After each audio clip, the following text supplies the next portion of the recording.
morning class 12 students.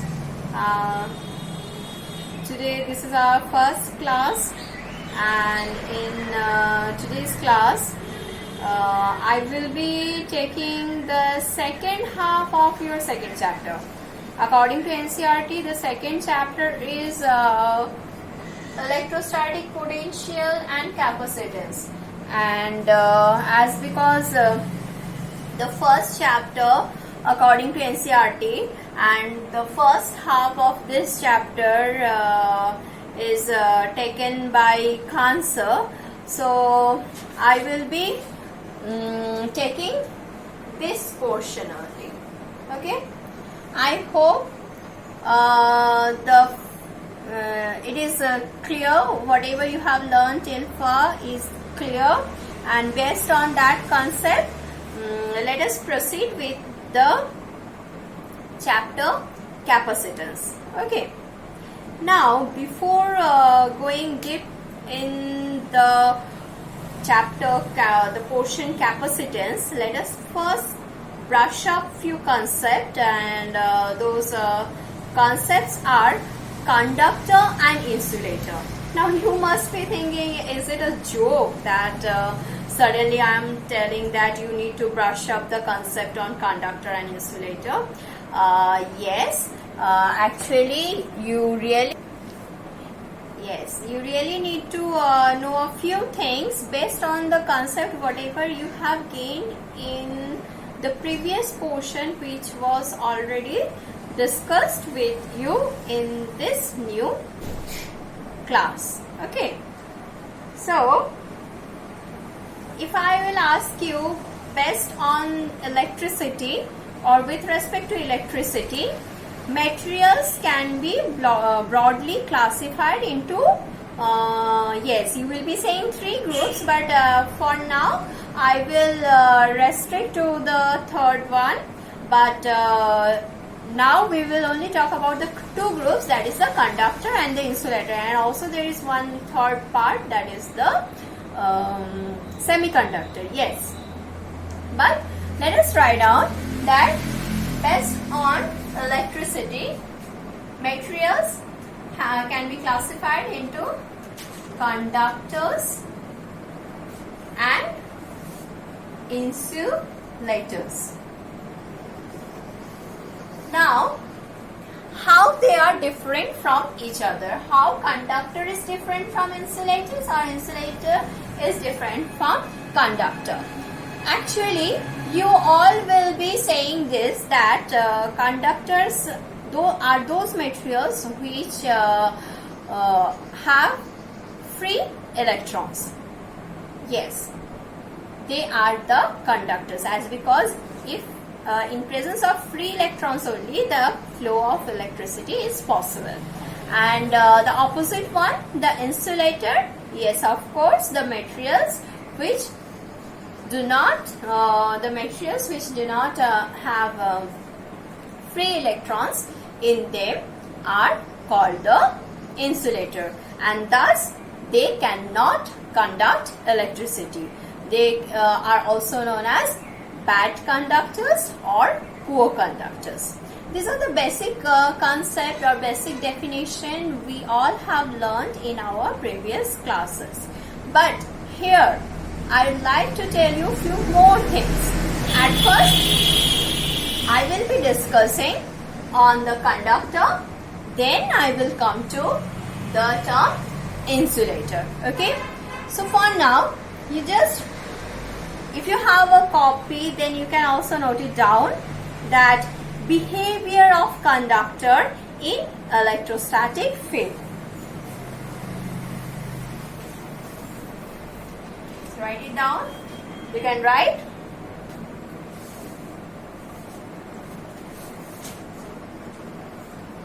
behavior of conductor in electric or electrostatic field. For this, I will be drawing one figure.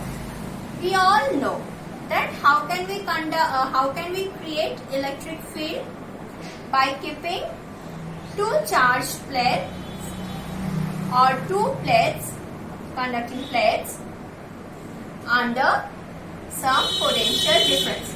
Suppose if I have one positive charge plate here and one negative charge plate, as because it is connected to the negative potential and this is connected to the positive potential, then obviously we will get an electric field. Let us call it as E naught. Let us call it as E naught. E naught electric field due to the charge on the plates. So these charged plates will be creating E naught amount of electric field.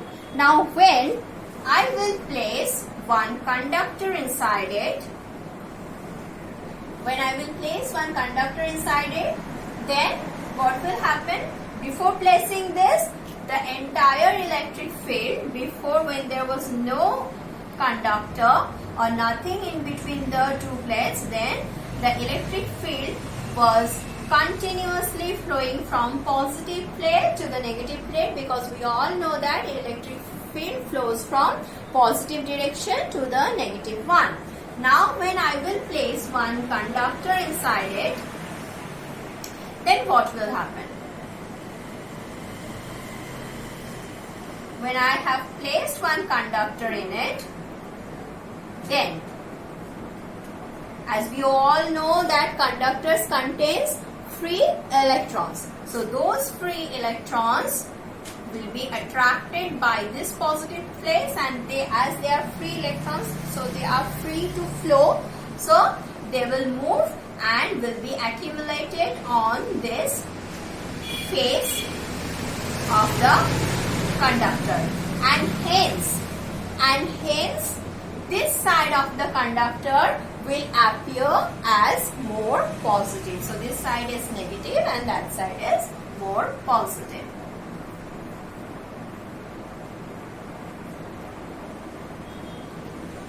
So thus, as you can see, the separation of charges, the separation of positivity and negativity inside the conductor will hence result to one internal electric field. Suppose EI.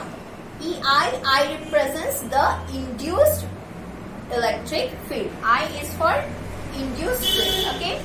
So, and hence, what will be the resultant effect? You will find that the resultant electric field E will be equals to E naught minus EI, and since EI is equals to E naught, so the resultant electric field E will be 0. So this is one very important behavior of the conductor inside the electrostatic field, which you have to remember, that when you will place one conductor inside the electric field, the field inside the conductor will become 0. Now, there are few, this is the important one. Now, based on this, I will tell one or two more characteristics. Then we will see in the same situation when we will place one I will not use that term right now. When we will place one insulator in between the electric field, external electric field, then how the external electric field is going to affect the insulator. Before that, you please quickly note down or listen to the other behaviors of the conductor inside the electric field. So one thing already I have told you. The next one is that at the surface of conductor, the electric field is always perpendicular to each other. That means when you will have a conductor, suppose this is the conductor, so at its surface, the electric field will always be perpendicular to the surface of the conductor. Then the next one is when a conductor is charged. Please keep it in mind. This is also very important. When the conductor is charged, the acquired charge resides only on the surface of the conductor. So when you will charge a conductor, you will get the charge only on its surface. Okay, the acquired charge resides only on the surface of the conductor. The next one is that entire body of the conductor, including its surface, is at constant potential. So I think you know what is potential. So the entire surface will be at constant potential. Then the next one is that the electric field at the surface of the charged conductor is always E equals to epsilon naught. E equals to sigma by epsilon naught. As because what I told you, for a conductor, when you will charge one conductor, the charge will be only on the surface. That's why you are getting the surface charge density. I think you know that sigma represents the surface charge density. So this will be surface charge density divided by epsilon naught. So this is going to be the electric field at the surface of a charged conductor. Now, before telling you about the insulator inside the static electrostatic field, let me tell you one more thing. What is that? That is the polar and non-polar molecules. So I think in chemistry you know which molecules are called polar molecules and which molecules are called non-polar molecules. For your clearance, once again I am telling you, suppose if you have one molecule,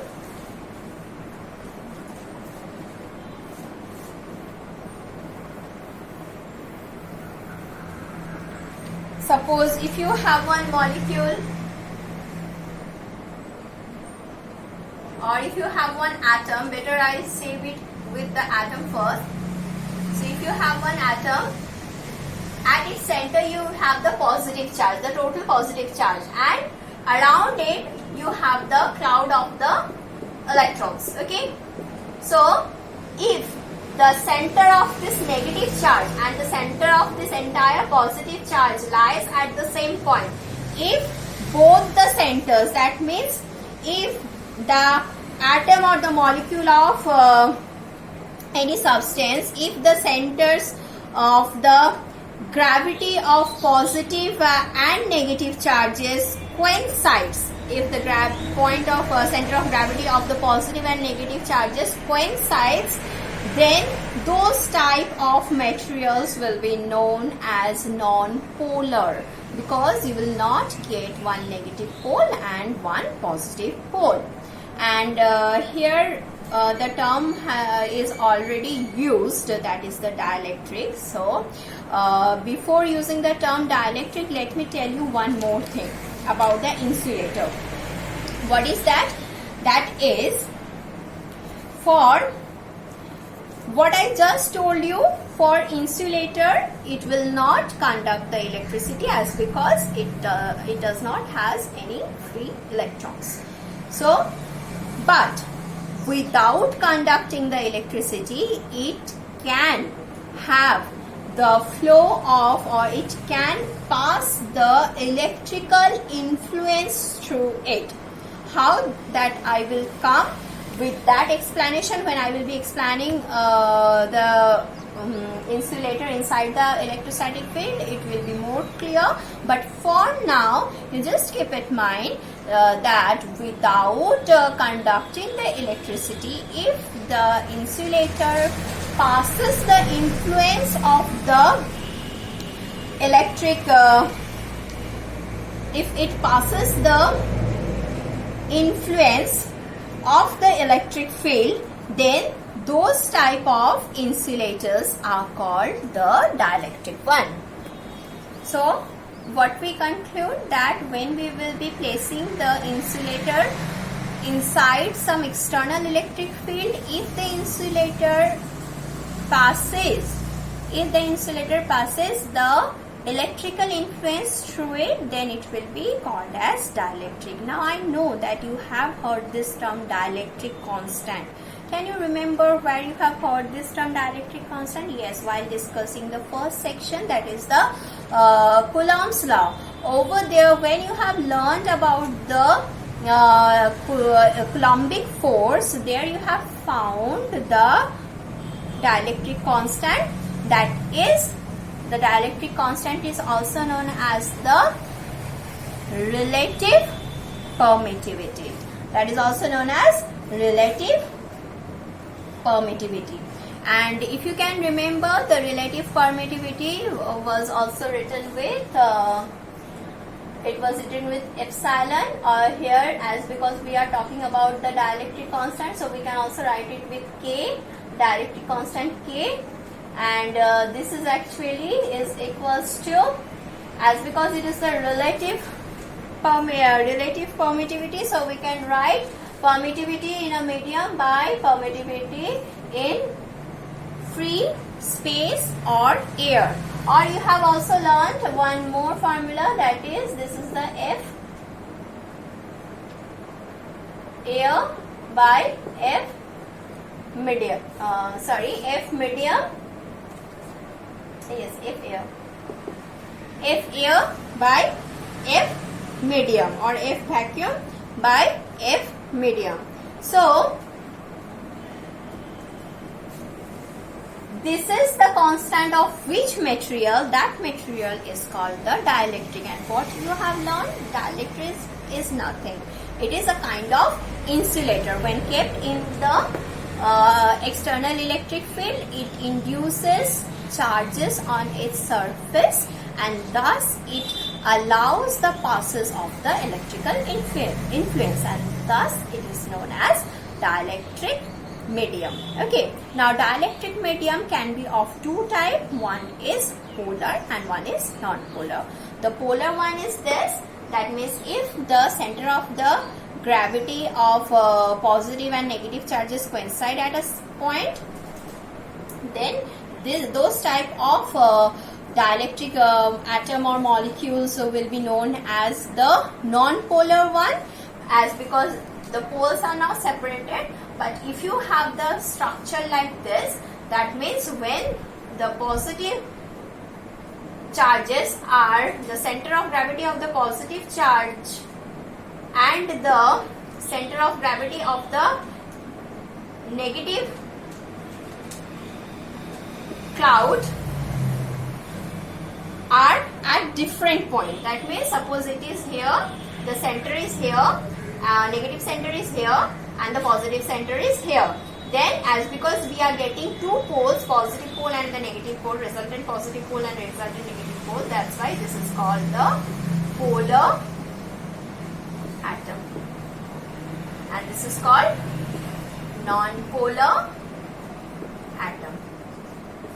Okay, now let me give you two examples. Two examples of polar and non-polar atom. For the non-polar atom, you can write down water. Yes, obviously, for polar it is water, and for non-polar you will be right.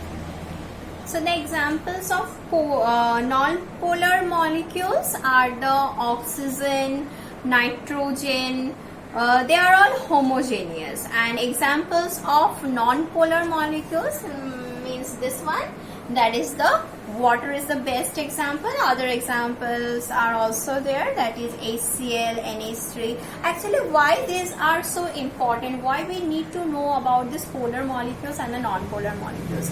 Because as you can see that there is a separation between negative and the positive charge.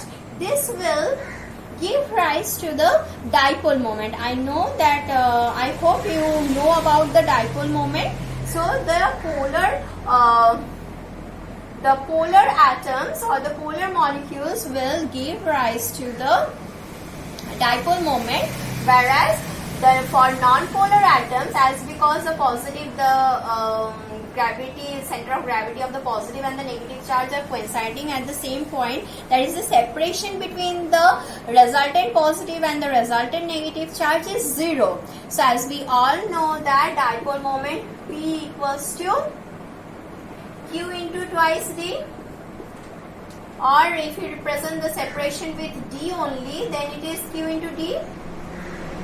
So here the D is 0, so that's why the dipole moment is 0, and hence this is called the non-polar atom. But here the dipole moment is not 0, so that's why this is called the polar atom. So dielectrics, so today what we learned, conductors are mainly, materials based on electricity are mainly of two types. One is conductor and one is insulator. So conductors have few characteristics which I already told you, and the insulators are actually the materials which do not conduct the electricity, but if they are kept inside the electric field, then they will allow the passage of the electrical influence. So that's why those type of insulators are called the dielectric. And in our previous chapter we have seen that dielectric material has one constant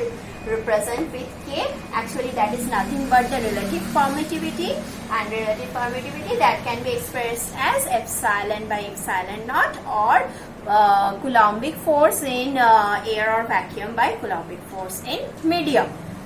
And those dielectrics can be of made up of two different types of atoms. That can be a polar dielectric, that can be a kind of non-polar dielectric.